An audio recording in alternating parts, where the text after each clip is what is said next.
What's up to my furry friends on YouTube? Today I'm going to show you how to see your blocked accounts on Reddit. Now I'm on mobile, but this works for desktop Reddit as well. It's just going to be a very similar process. Hopefully you'll be able to figure it out. But obviously the first thing that I'm going to do is enter into the Reddit app. And then once I'm in Reddit, I'm just going to hit my profile picture in the upper left hand corner. And then you'll be able to see the settings button all the way at the bottom of the screen. You're just going to hit that. And then you hit your username. It's the first option at this screen, right below of the account settings text. You could just hit that.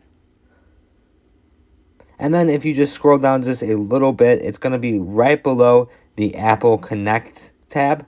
You'll be able to see the Manage Blocked Accounts right below that.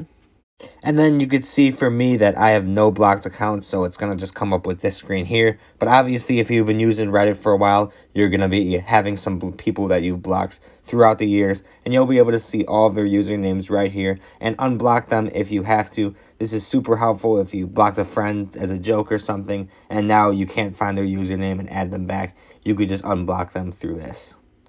That's pretty much all there is to it though for this tutorial. If you had any questions about how this works, just comment them down below and I'll get back to you as soon as possible. Otherwise, if you found this helpful, be sure to like and subscribe, and thanks for watching.